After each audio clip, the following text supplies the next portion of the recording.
Hello, I'm Carrie Sudbury, Chief Executive of the Barnsley and Rotherham Chamber of Commerce, and it's my pleasure to introduce this episode of the Knowledge and Skills Cast. Like in that groundbreaking document, we will be looking at what needs to be done to help our region truly maximise its potential when it comes to workforce and talent, while also helping you get to grips with the big changes that are happening in relation to the skills across Doncaster, Sheffield, Barnsley and Rotherham. Each episode, we will be hearing from leading experts and industrious South Yorkshire organisations who have really made a name for themselves in this space, whether that's through their modern HR practices, smart recruitment tactics, or progressive attitudes towards people development. Spanning a wide range of different industries, these professionals will be sharing their experiences, the challenges they've overcome, and the winning strategies that have made them such success stories. So whether you're just starting up in business, or looking for fresh insights, or simply curious to go behind the scenes of some well-known local employers, there's bound to be something here in the Knowledge and Skills Cast that grabs your attention. Get ready to be inspired as we shine a spotlight on leading regional businesses and the skills revolution happening in South Yorkshire.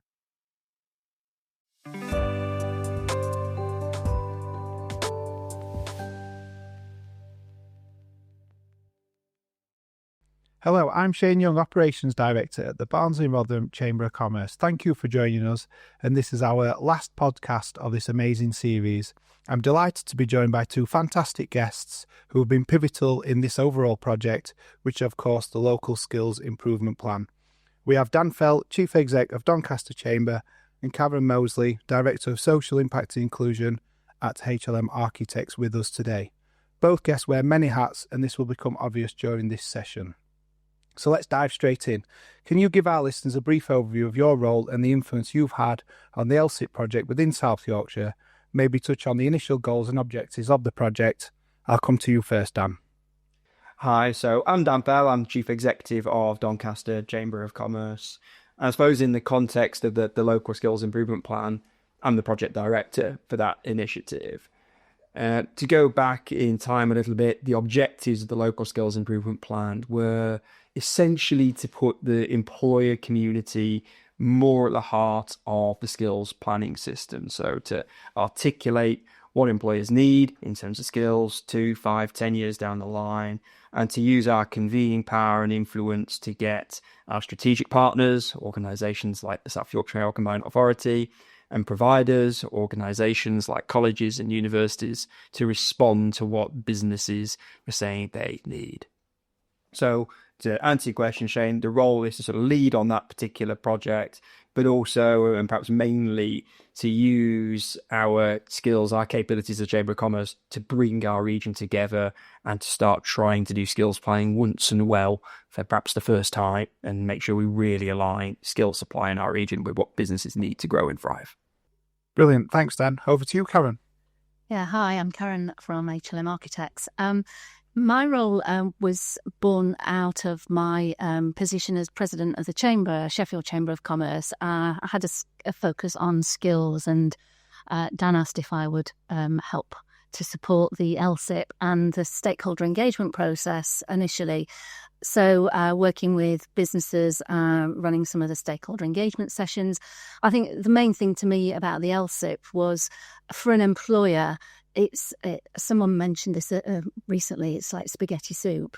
There's so much going on, loads of really rich resources, great providers. We're blessed with the number of providers that we have in our region, and some great things that our employers are doing, but actually it's a very busy space, and navigating our way through that as an employer to not only know where to go and find the skills, the areas of development that we need, but where to tap into. It's just very complex. So the LSIP, to me as an employer, was a great initiative for our region to really join the dots and see such collaboration as well across chambers, across businesses, across the network of providers, it really brought everybody together and enabled, through the chambers, to really tap into all of those employer networks and say, what is it that you need for the future? What is it that you need now?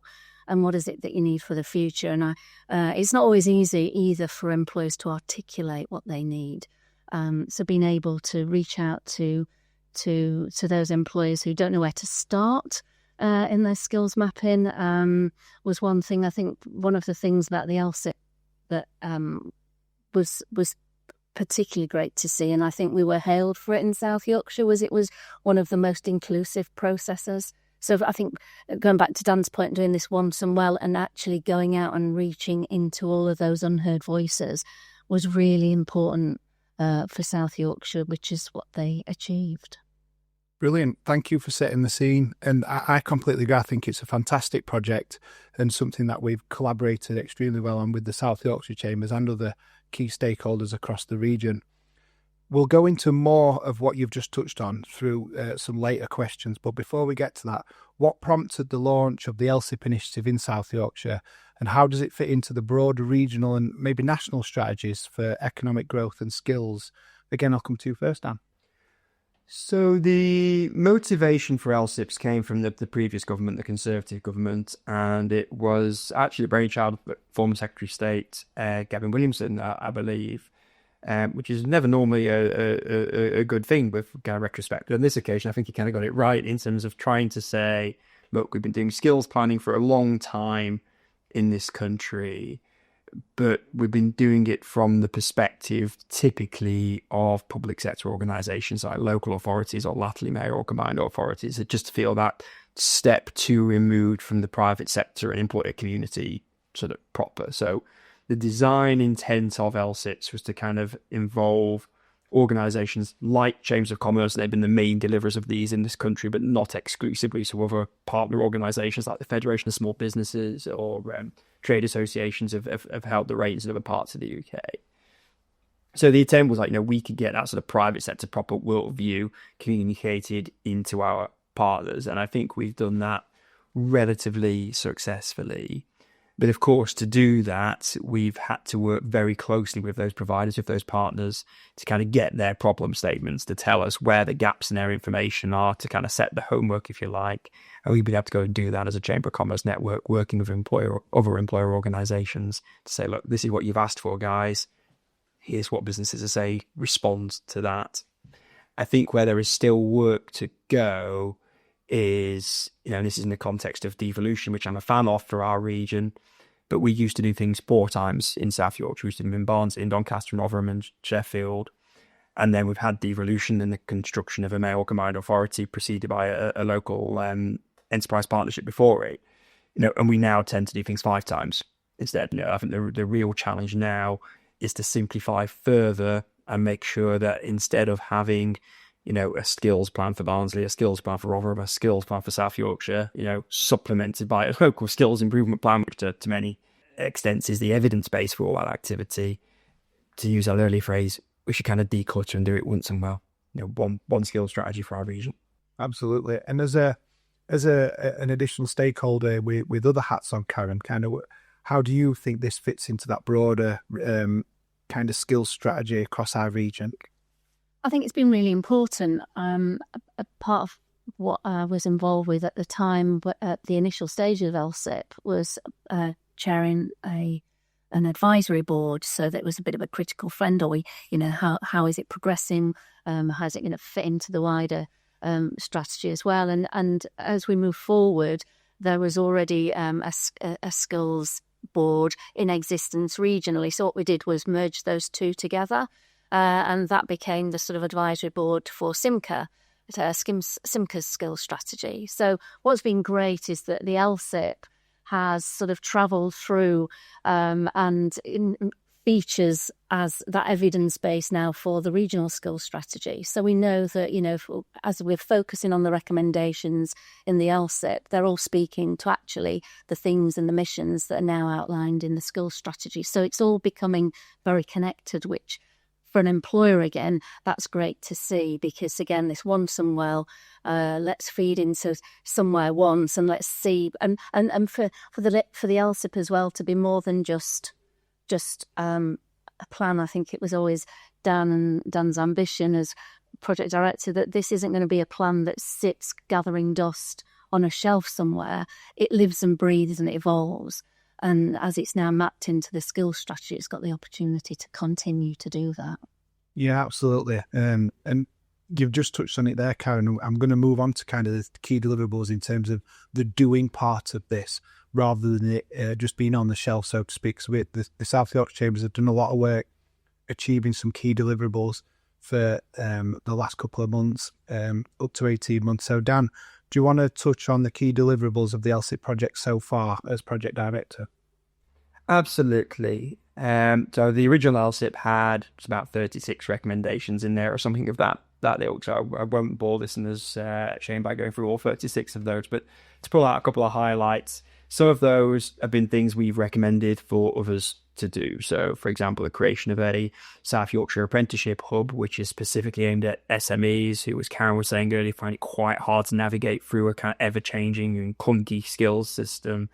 That apprenticeship hub is provided a one-stop shop to help businesses who've never previously taken on an apprentice find the right candidate for them, create that right opportunity. That means there's hundreds of young people, mainly young people, I should say, not exclusively young people, accessing apprenticeship opportunities who've never done so before. There's loads of SMEs taking on that emerging talent that hasn't done so before.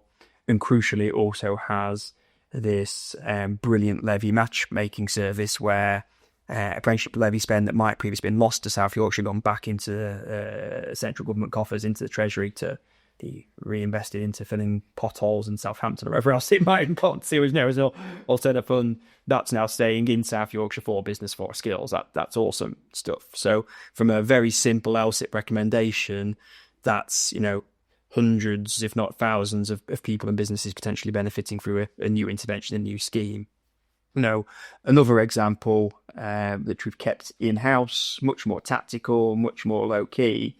We now run something called Knowledge and Skills Exchanges as a chamber network, where we bring together on a periodic basis, a large chunk of South Yorkshire's business advisors, agnostic to which organisation they work in, and giving them a little bit of a teaching about South Yorkshire's skills offer. So when they're out and about talking to a business about, whatever, it could be about an event, it could be about a business support issue, it could be about a tax issue, whatever it might be, they can also weave in a little bit of a narrative around skills and say, oh, by the way, do you know what an issue technology is? Because I now know as that educated business support advisor, or do you know about the apprenticeship club or whatever else? So I think by doing that, we're turning the taps on into warm, educated referrals into our skills system, and in that way getting more businesses than before interacting with that system and getting benefit out of it. We definitely work with a number of businesses across South Yorkshire to get their insights, their experiences, and maybe their challenges around skills. And another part which you've just touched on there around the Knowledge and Skills Exchanges, I'm an attendee at that, and Chris at Sheffield Chamber has done a fantastic job of putting that together. I know that's something that we want to continue building on, which we'll come on to a little bit later. So Karen, from your point of view as a successful employer in the region, how do you think LSIP has impacted businesses so far in South Yorkshire? That is quite a generic answer. Maybe you could use some examples of businesses that you're connected with within your network. There's a lot more transparency and a lot more connectivity. So what might have seemed difficult to access something previously before, hopefully we're starting to see that the wiring's been hidden and things seem a lot more accessible. So I'm also aware of, through the voices and through the feedback that's been given, that providers are starting to, through a fund that was aligned with LSIP, which was the LSIP, is starting to create more bespoke and flexible learning solutions and training solutions. So, the idea of all of this is to break down any barriers to access and create a more flexible and agile system as well that responds to employers' needs. So not just content, but actually how we access it. And I think we're seeing greater flexibility now that's enabling an employer who doesn't always need a course that lasts for 2 years or needs to lose somebody out of the workplace for a number of days a week. We can, employers have been able to tap into and be signposted to much more flexible provision, how they need it and when they need it. Absolutely. Ease of access is so important to our businesses. They kind of want things now, not waiting for something that's coming up in 6 months. It's so important that we get that information, that guidance, that support out now. And I think this has been successful and will continue to be successful achieving that.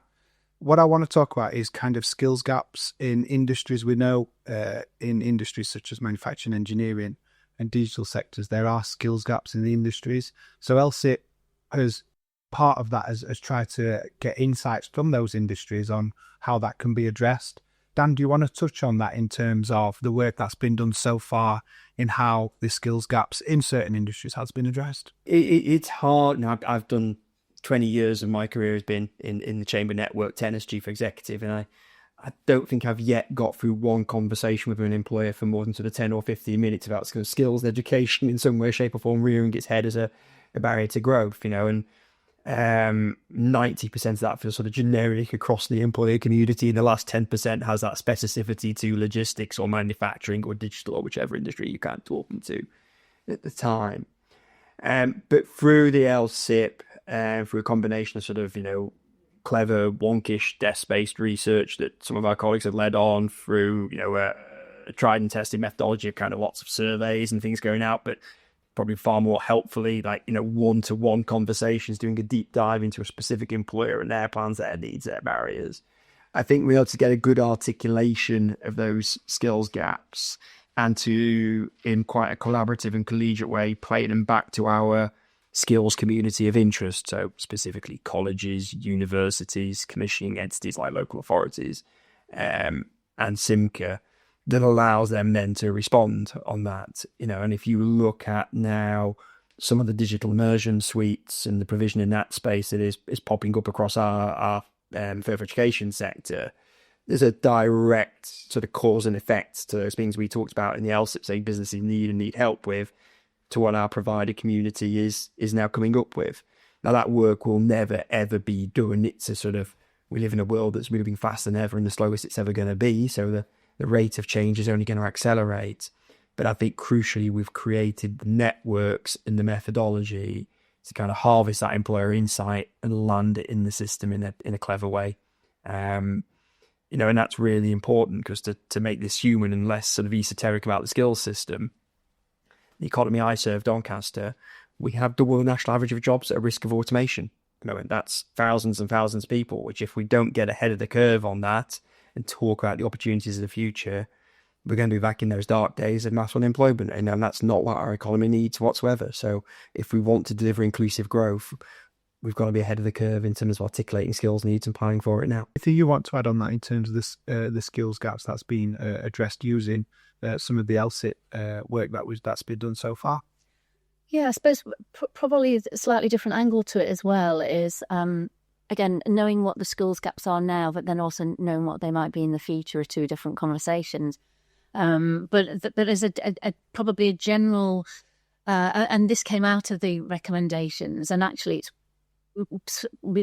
the 4 recommendations were prioritised, and one was looking at middle leaders and looking at the skills that those middle leaders may need moving forward. I mean, we know from hybrid working as well how that the skill set of a middle leader immediately has needed to evolve, but also so that those middle leaders have the skill set to be able to spot and nurture talent as businesses grow. So that was a real focus, and a task unfinished group wrapped around that to look at what provision existed within our region that we could tap into to help develop that skill set.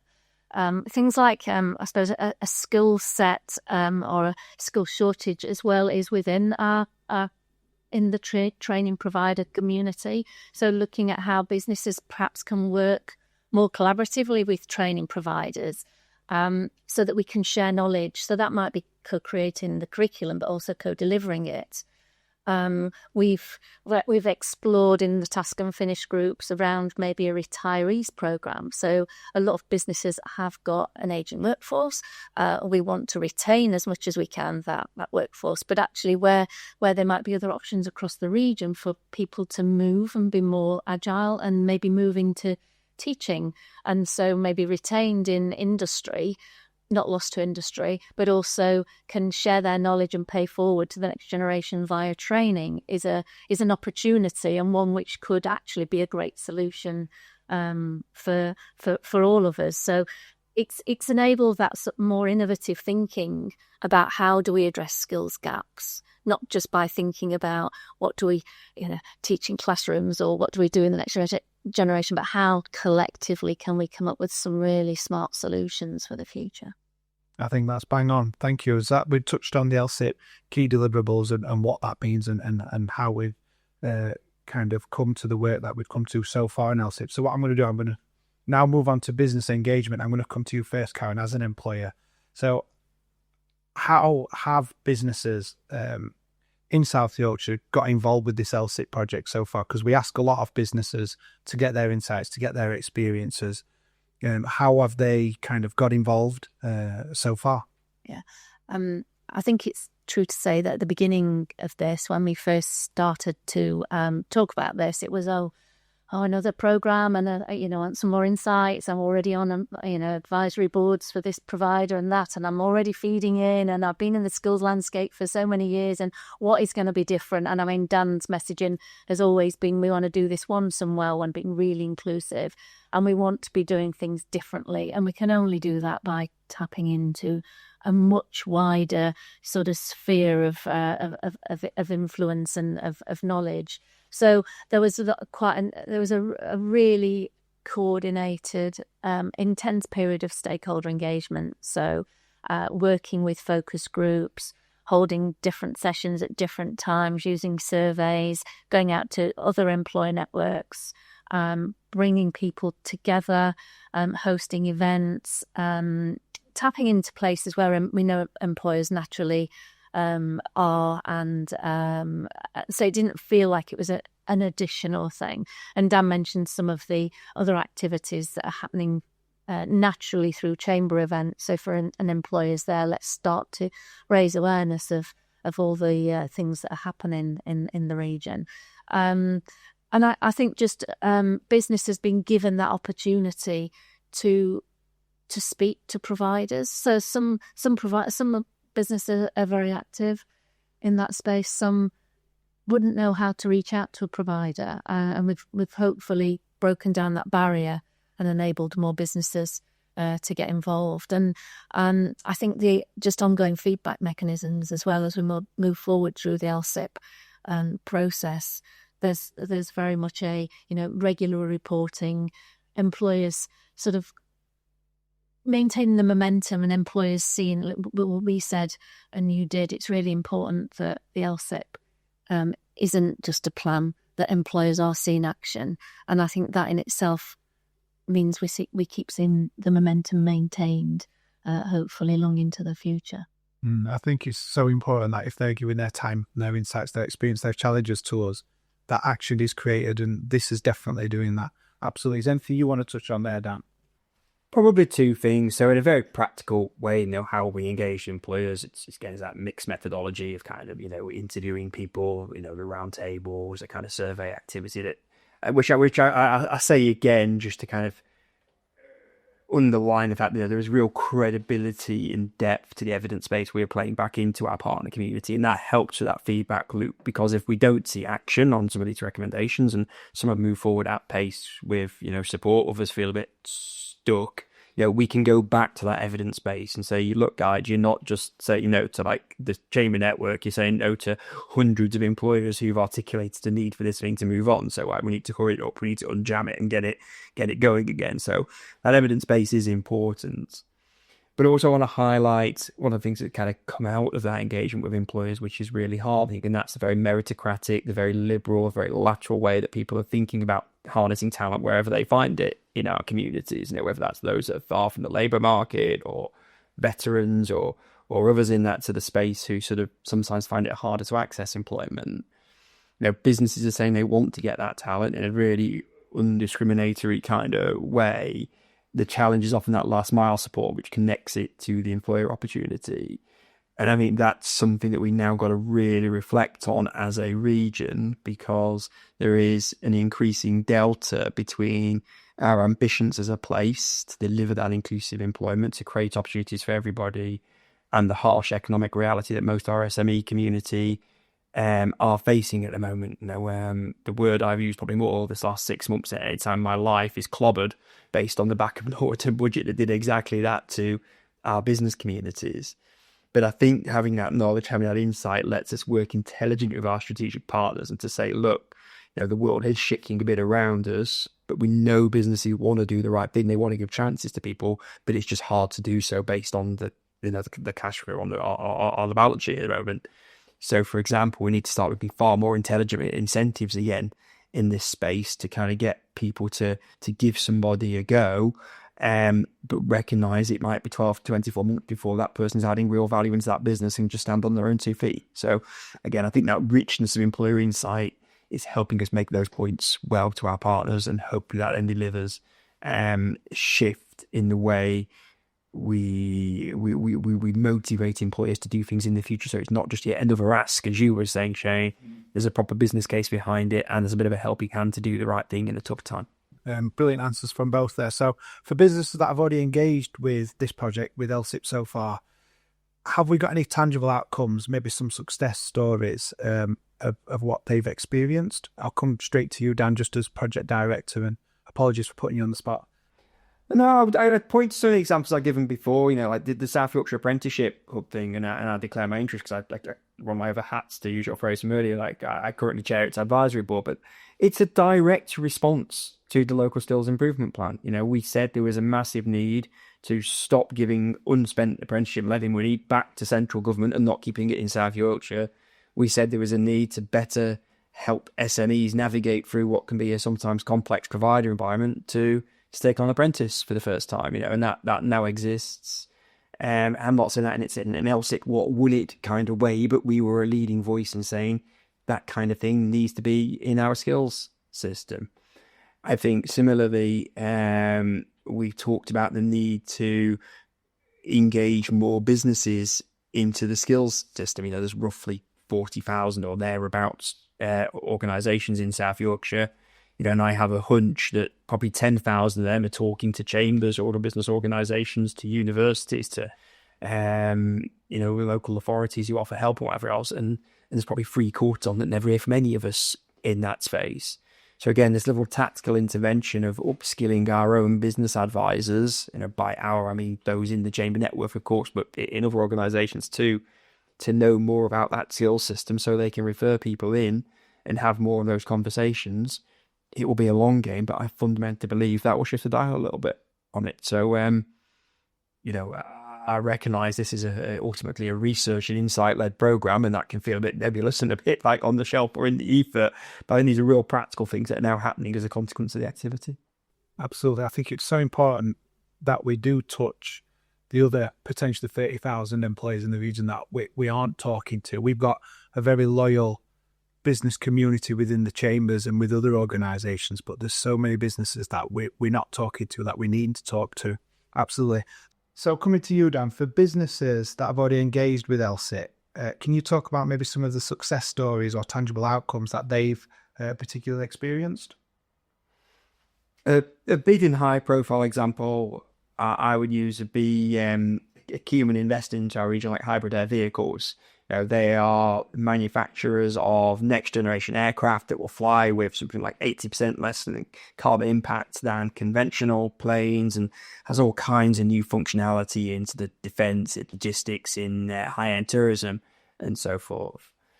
So here in South Yorkshire, they'll be creating circa 1,200 advanced manufacturing jobs. And when I talked to Todd Rumdy, their chief exec, and I say, Todd, just remind me why South Yorkshire. His response is, well, there's two things, Dan. One of that is a network of chambers, of local authorities, of mayoral combined authority, universities who got some arms around us, hit the wiring, and made it abundantly clear that we were warm and welcome in South Yorkshire, and you wanted us to be here, and that counted for something. But the second bit was that you've got an education and skills system that is lined up to deliver those jobs, those futuristic, highly paid jobs that we're going to need. A part of that is through our institutions, places like our university technical colleges, our AMRC training centre.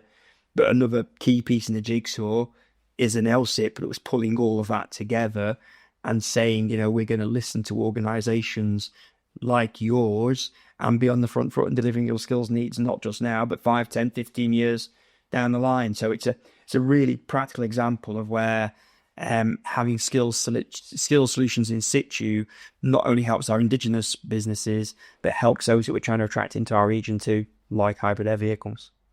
That's a brilliant success story and one that should absolutely be celebrated. Thank you.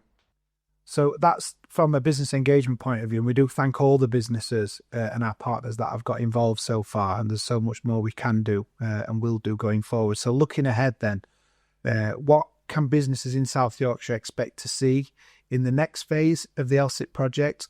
Are there any upcoming initiatives or programmes that they should be aware of? That's an open question. Happy for anyone to pick that one up. There is a midterm outlook for local skills improvement plans.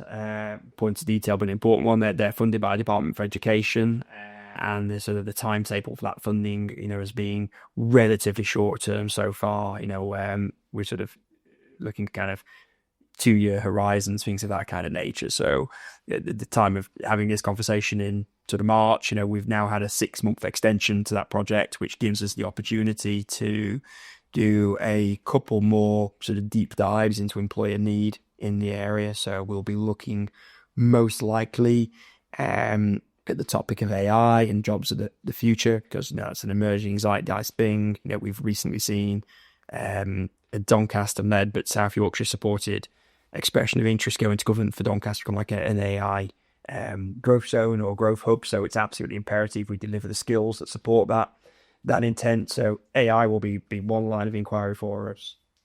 And then secondly, going back to this point where there is this increasing delta between harsh economic reality on one hand and the aspiration of our region through its pathways to work activity to get those furthest in the labour market back into gainful employment and adding value to the economy. And so we'll be hopefully getting under the bonnet of that issue and producing another short series of recommendations into our partners about how they can close that gap and help those most in need of employment get into work here in South Yorkshire and hopefully working for Chamber members and others in the business community. Brilliant, Dan. So Karen, with your Institute of Technology hat on, with the role you play within the IoT, what role do you see digital and technological skills playing in the future growth of our South Yorkshire's workforce? And how do you think LSIP's addressing this need? I think in terms of digital, we did a deeper dive with the LSIP. That was obviously a cross-cutting common theme across all the industries, all of our sectors, whether that's sort of basic level digital skills or actually real specialist digital capabilities that help us to become, greener technologies, modern methods of construction, healthcare. All of our sectors, our key sectors across our regions, are reliant upon those skill sets. So it's absolutely critical that we ensure that we develop those capabilities, not only for the businesses to grow, but also to attract investment into our region, so that they can see that yes, we've got that skill set locally to for any businesses looking to invest and to locate or relocate and grow here.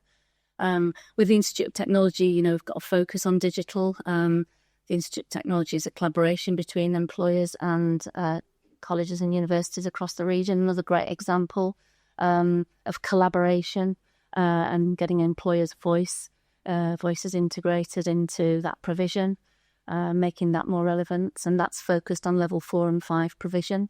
And Dan mentioned the immersive sort of training suites that have been installed in lots of providers at the moment. And what that's enabling people to do is access the skills that they need, not just locally, but also regionally as well. So if a local provider can't readily provide that on the doorstep, they can either show our learners where to access that, or even access it through these immersive suites. So I think the region, there's a realisation that this is critical for our growth, and there's the right level of focus being placed upon it. Dan, coming to you really as project director, what do you think the main challenges in implementing the local skills improvement plan have been so far, and how have those challenges been addressed? Probably 2 or 3 challenges from my hilltop. One of them, I spoke about earlier, and I will keep banging the drum for this, is the need to declutter our system. So I keep coming back to this thing that we've gone from probably having 4 education skills strategies in South Yorkshire, 1 for each local authority area, to now having 5 plus a local skills improvement plan, sort of somewhere in the mix in that. Now, I think we've done a relatively good job here in South Yorkshire trying to get a golden thread weaved through them, through elegant partnership working and so forth. But I think that just means we've got 5 or 6 versions of basically the same thing that we're now trying to implement and mobilise in our region. So I think simplifying further is absolutely paramount. And what that does, of course, is then free up resource that can be reinvested somewhere else in the skills system. So as a business community that engages close with our public sector partners, we're well used to hearing an austerity narrative, which most of us who dock into that space have a relatively high degree of sympathy for. But on behalf of an employer community that's slightly battening down the hatches at the moment, and I know a micro and small business space that will show you what lean really looks like when you've got 9 or 10 people in your workforce versus thousands that our public sector partners have, for example. Patience is wearing thin on that sort of narrative of there's no resource. When we see duplication, we see waste, and we see clutter in that environment. So I think there's a barrier that is something we need to overcome. I think the other one, in terms of LSIP specifically, whilst we welcome that sort of policy announcement from the previous government to put skills planning closer to the coalface in the private sector via organisations like Chambers, we recognised on day one there were inherent design flaws in that. That was asking us to have sort of accountability in many ways without responsibility. All we have is convening power, the ability to present an evidence base. We are not funders of the skills system, in a way that, commissioners like Simca are, who've got an adult education budget of millions of pounds to spend on interventions and provisions. Nor are we a regulator like an Ofsted that can carry a stick and say people haven't done what we said to do, so we tell them off in some kind of way. All we have is influence. So I think the next iteration of LSIPs from sort of October onwards, where they feel a little bit more co-owned between employer bodies like ourselves and entities like mayoral combined authorities, that to me feels like a positive step, because we are not setting and then doing our own homework. We're setting that homework in collaboration with our partners, knowing that the insight we generate will therefore be used and docked into the system, and therefore far more likely to turn into tangible benefits to an employer community, and not having the risk, as we talked about earlier, that this is good stuff that sits on a shelf. Karen, we talked about ease of access a little bit earlier for businesses to kind of get the guidance, the support, the resources that they need around skills. What do you think, with your business hat, what do you think some of the biggest barriers are to businesses and workers in accessing the skills and training available through LSIP? And how do you think these are being overcome in many ways? I think we keep going back to the same point about it being a complex space. So as soon as businesses, and we know that 90% of our businesses in the region are micro businesses, they don't have the time or the capacity to go out there looking for things. Often they have an acute need and they need to solve it now. So even forward planning is difficult to find the time to do. So we need to make it as simple and as easy for employers to see what's out there. And I think the LSIP has certainly given us that framework and that structure to be able to do that. So the great work that the Chambers are doing in terms of having, now in their toolkit that at every conversation, there's a signpost and more support for businesses than there ever has been before. I think there's that and that collaboration between providers. So we're not thinking, right, I need to go speak to 5, 6, 7 providers. I might be able to speak to one. And with that connectivity now, we can probably access what we need quicker. Great, thank you. Dan, I'm going to come to you and talk about and touch on the impact and evaluation really of this LSIP project. So very bluntly, how will the success of LSIP be measured?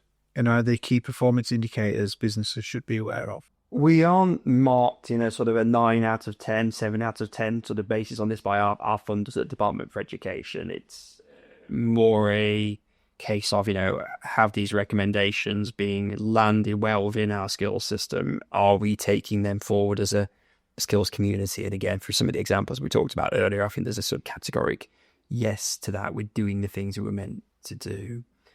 I think a softer achievement on this, but a important one, is the fact that we've used the LSIP to bring that skills community together in a collaborative and a collegiate way, which frankly, it isn't how it was behaving previously. And again, I can't do that as an exclusively it's the LSIP what win it kind of sense, because there's been loads of actors and great leadership in lots of different quarters to kind of create that ecosystem. But I feel comfy in my skin saying we played a significant part in that through the roles of myself and Karen and others. And that, of course, sort of breeds this sort of confidence in the employer community that when they do articulate their needs into any of us, we will react, we will meet them. So I'm proud and I'm pleased about that. But we've also got to be self-critical and honest about this and say that that's what we could and should have been doing all along. We've just got back to neutral. It is absolutely correct for a business community to expect its chambers of commerce to work together, or its colleges to work together, or its local authorities to talk to each other in a constructive and collaborative way. So I'd contend in many ways, the work has been good, but it's got us to neutral. And what we now need to do is use that as a springboard to be a bit more innovative, a bit braver with our education skills system, use those tools that we've got through things like the evolution and the cut of the skills environment, as I've talked about earlier, and then really double down on some of the excellence and the expertise that we do have here. And I suppose that's my final sort of point on that.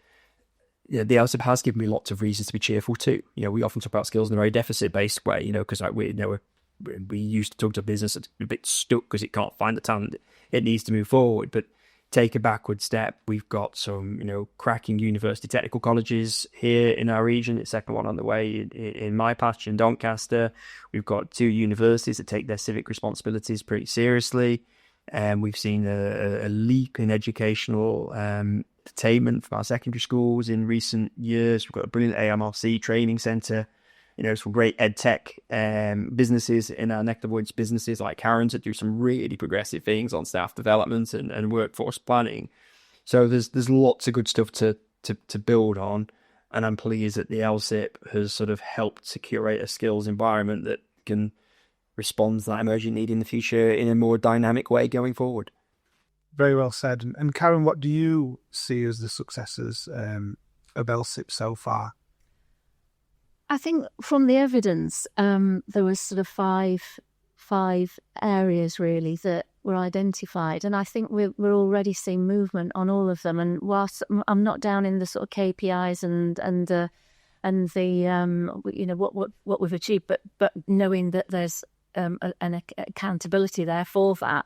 The 5 areas we've seen shifts in, and I think this is all about, it's like those 1% shifts. I think, we can see some great gains, and one was navigation. So we can certainly see that the school system is becoming easier to navigate. It's becoming more connected, more collaborative. We wanted to see more proactive employer engagement. So, and ensuring employers were actively informing the design and delivery, and we're seeing more of that. Are we seeing more responsive provision? The third one was around that, and I think we definitely are. We're seeing different provision, more flexible provision. Are we celebrating? Was the fourth one. We've, like Dan said, we've got some amazing providers and amazing businesses in the region. Let's celebrate those successes. Got a lot to be proud about in the region, and that noise was often sort of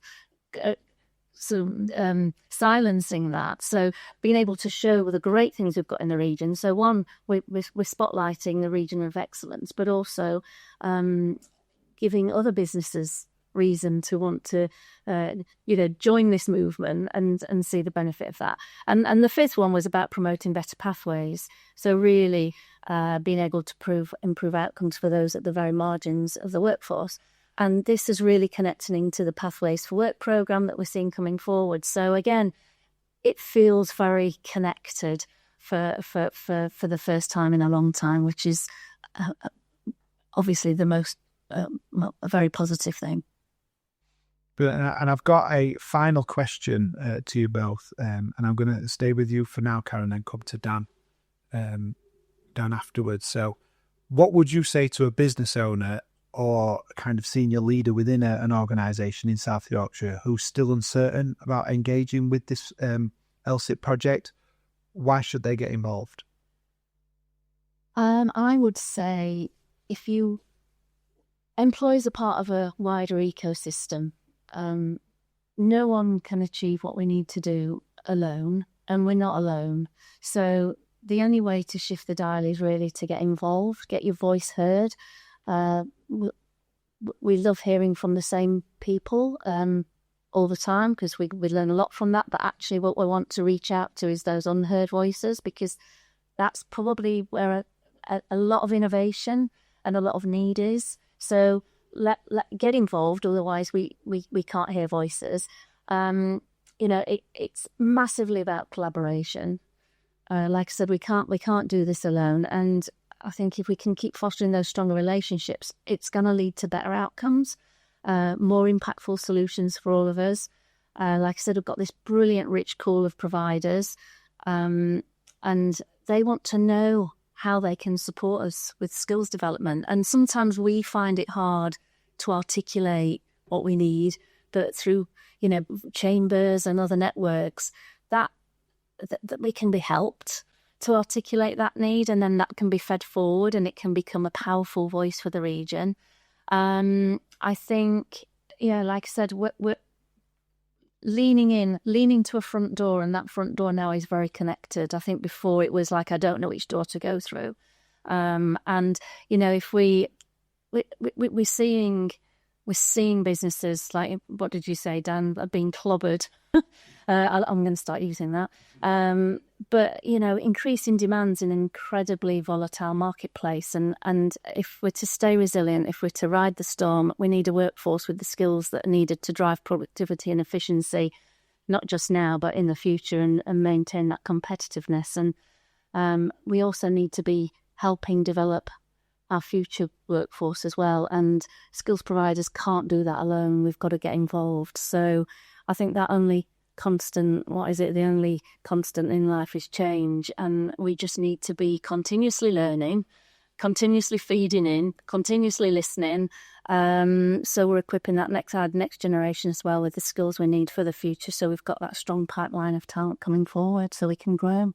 Very well said, Karen. I think it's so important that we hear from you, particularly on that specific question. As a local business, as a successful business owner, that we hear from you and why we should, because we can preach from the chambers in terms of we want our business community to get involved, but you're a skills champion, you're a business owner within South Yorkshire, and you see that importance. I want to come to you next, Dan, as project director. Very much the same question in terms of why businesses should get involved in this.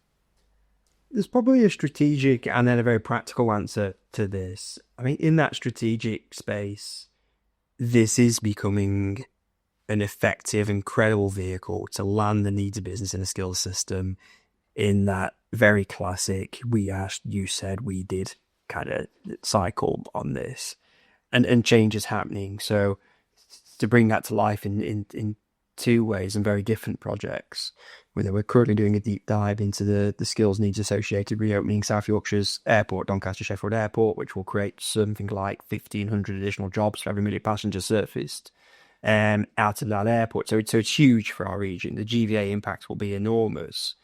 But candidly, the biggest barrier to getting an airport reopened will be people and skills. For example, there is a global shortage of air traffic controllers. If you want to be an air traffic controller, Karen, and you're next to you can almost write your own paycheck. It's high stress but high reward as a job. So we need to understand those gaps and to kind of at pace land them within our community, within that kind of provider world, and deliver those responses to them. That's a macro game-changing project for our region.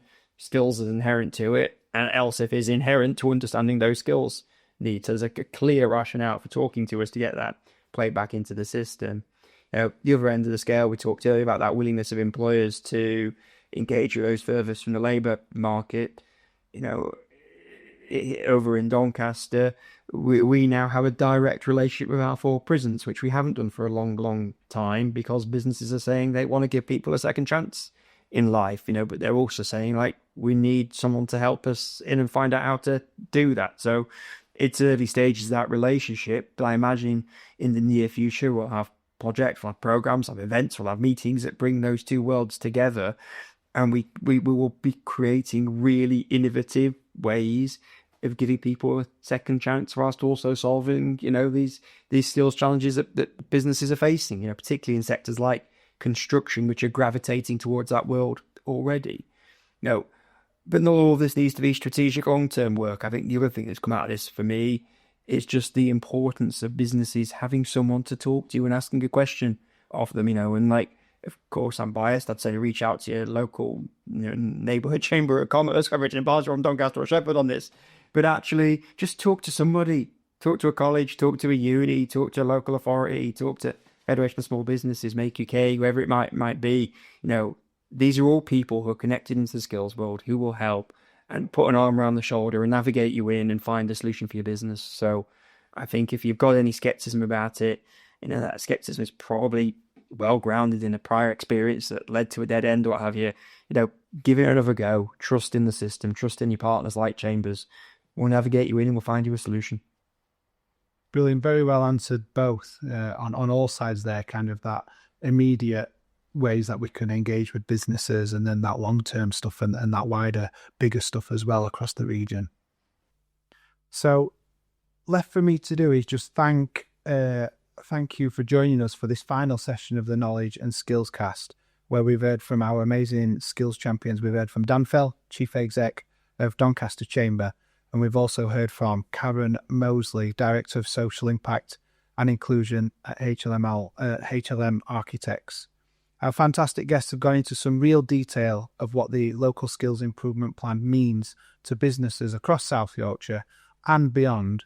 And on behalf of everyone involved, I want to thank the businesses who have engaged in this project so far. Your insights and feedback are extremely important and will allow us to create change and influence key decision makers on the future of skills in our region. I'm Shane Young, Operations Director at Barnsley Rotherham Chamber, and it's been my pleasure to host this session. And a massive thank you to all our other guests over the other 7 sessions. Thank you to Nikki Jones, who's done an amazing job hosting the previous 7 sessions. And a massive shout out to all our listeners. Thank you very much.